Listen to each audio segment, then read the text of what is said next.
Hi there, I'm Candy Glendening. Come and take a tour of my studios.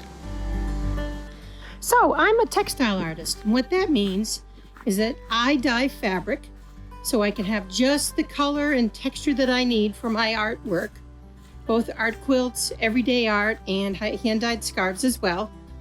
And to do that, I need a place to dye fabric. And I do that right here in my side yard, which has lots of shade all day, which is great. So my main working spot here is my custom dyeing sink of awesomeness. It's something that I designed and had made for me several years ago. It's exactly what I need. It's got a protected workbench with a big lip to catch any spills. And then the sink, as you can see, is pretty shallow and holds 4 dish pans, and this is how I rinse the fabric that I've been working on. But anyways, this sink is it's a dream to work on, and it's just great. The most important part of any sewing studio is the sewing machine, and here's mine. I get lots of natural light, and I can see out into my backyard. It's great. Love it. I also have a place to cut fabric, place to iron fabric, very important. Got a closet full of fabric, more fabric here, and a design wall, which is foam insulation covered with flannel that allows me to stick pieces that are in process up on the board so I can see how they're working together. So I've got 2 pieces here. The squares on the right, and then basically the thing that I just dyed today is going to go in the center there. So, and then of course I spend a lot of time at my computer as well. The space next to my sewing machine also makes a great place for me to start the process of my glue resist dyeing, which is adding the glue on top of the fabric. So the glue is a special kind of it's the Elmer's school glue no run gel. And what I'm doing right now is drawing a design on the fabric with the glue. And basically there's a piece of paper with some guidelines underneath the fabric. You can see right through the white fabric to those dark lines. And that's on a piece of paper that will come off. So it allows me to keep my design not from twisting off course. So I have a vague plan put in place by those lines, and then I set about filling in those subdivisions with patterns by glue. And yes, there's no such thing as a glue eraser, so whatever comes out of the bottle, that's what I get. So anyway, I always do this in the late afternoon or evening so that it can dry overnight, and then I dye it the next day. So here is that piece of fabric that I drew the design on with glue last night. I dipped it into the indigo dye bath, and like literally as we're watching it, it comes out of the indigo dye bath yellow-green color, which is the reduced form of it. And now that it's being exposed to oxygen in the air, it's oxidizing and becoming blue. And that's how indigo dyeing works. The reduced form is soluble in water and can penetrate the fibers of the fabric that you're dyeing. But in the presence of oxygen, it changes form and becomes insoluble in water, and it becomes trapped in the fibers. And so wherever the glue was is keeping the indigo from penetrating the fibers there.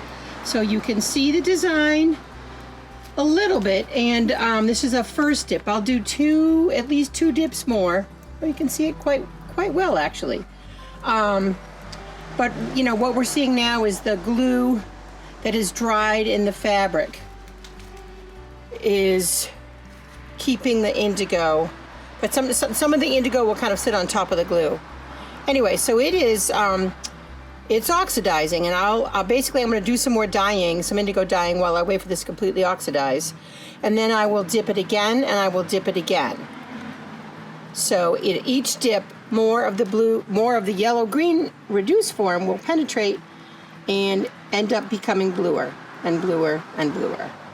Along with dyeing with indigo, I dye with professional fabric dyes called Procyon MX Fiber Reactive dyes. And as you can see, I can get all the colors of the rainbow and much more from my beloved Procyon MX Fiber Reactive dyes. The downside of Procyon is that you can't see what you've got right away. You've got to set up the dyes on the fabric and let them what's called batch. So a chemical reaction happens where the dyes get permanently bonded to the fibers in the fabric. And then after that, you have to wash to get all the little extra bits of color out, stuff that hasn't bonded to the fabric, to get it all out. But so then, once I dry it, finally then I can see what I've actually got, because the wet fabric looks different from the dry. So here is some fabric I dyed last week, just pulled out of the dryer. So I actually pulled out the washing machine and I hung it on the line to dry. And here's the finished result after dipping the piece of fabric in the indigo dye vats 3 more times, I think. I then took the whole thing and put it in a tub of soapy water, just warm, sudsy water. And when I do that, the glue dissolves, and you can see the pattern that was drawn with the glue. And you could see parts where the glue didn't really penetrate very well, where I perhaps drew the line too quickly, or anyways, there's lots of imperfections, which is you gotta kind of accept that. But really, all of my work, I like to work with things where I show the hand of the maker. So anyway, so here are just a few more, a couple of scarves, a piece of fabric. I've been experimenting with a couple of different ways to dunk the bundles. And then somebody has asked me to experiment with indigo dyeing over Madras plaid. So that's what that is. But anyway, so there you have it, just a little bit of how I work. And I hope that you have fun kind of following all of us artists along who normally would be showing at Art for Heaven's Sake right now.